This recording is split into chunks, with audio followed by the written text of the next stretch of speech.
So that's loop number 2, and we're going to move to loop number 3, which happens sometime over here.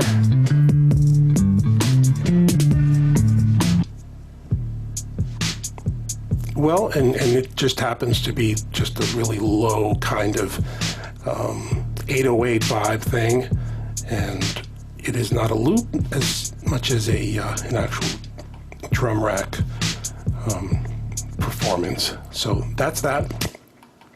And yeah, also it's running through Drum Bus by Ableton, which of course is why it's so dope sounding. It's not even using the boom parameter. Imagine if it did use the boom parameter. Well, let's not imagine it.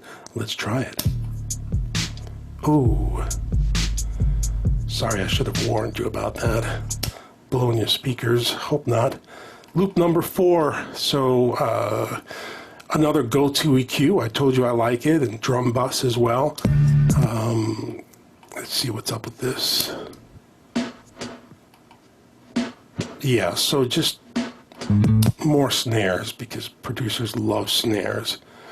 And then we have our Rhodes, which is a very important part of this whole thing. And I'm going to just solo both of them, and I'm going to show you where they come from, because I actually think this is a really cool collection. And this is the saturated stage, and it comes from the, where is it? Well, you would think I would have had this down packed already for you. Let's look for saturated stage then. Right, there it is. Sonic Culture Electric Pianos. I'm just gonna look at the default lesson, which will open this up here so you can see it. It's available at Ableton, and it's just a great collection of Fender Rhodes, you know, retro vibe pianos. Highly recommended, and I actually owned a few Fender Rhodes throughout my life, and I always end up kind of getting rid of them because some of these sample collections just kind of do the job for me. And this is definitely my latest crush, my latest Rhodes crush. So yeah, so those are the Rhodes, and the main part of the song revolves around this syrupy string part. Get rid of that.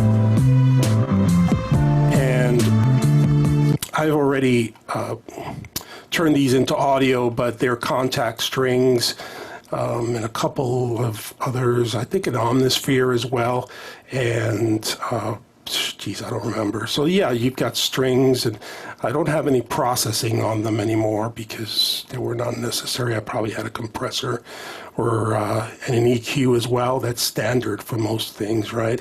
And it is grouped together, and of course there's a EQ right there, and it's focusing on the high frequencies, of course. You can hear the shininess comes from using this, and that would be too much shininess. And again, a really cool sounding EQ, highly recommended. And yeah, next is my bass guitar, and yeah, that's just this guy right over here, my Warwick. And just love this bass guitar too.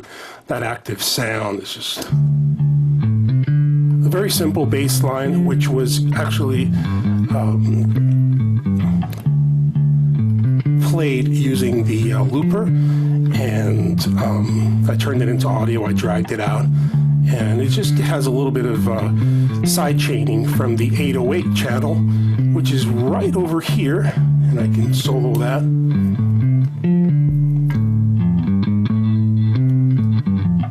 If you have a subwoofer, as I do, then you can hear that vibe between those two. Yeah.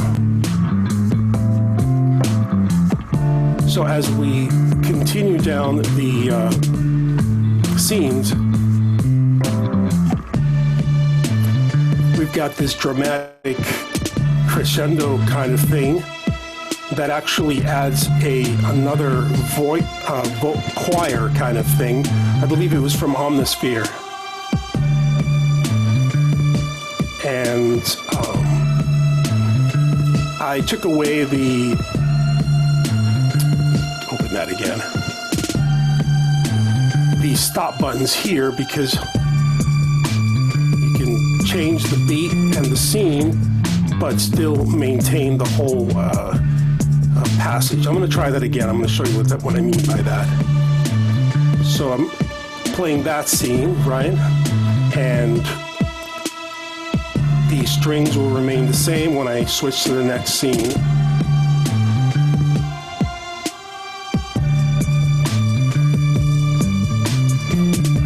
So the strings are still playing. I can then change to the next scene.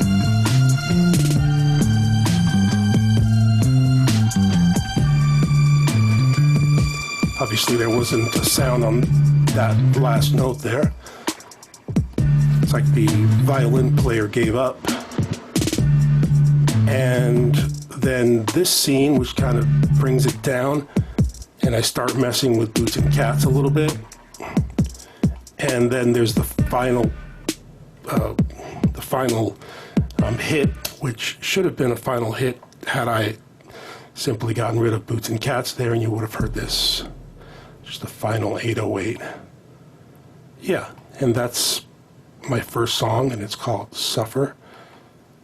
I know it's a melodramatic title, but it is something that a friend and I wrote many years ago together, actually.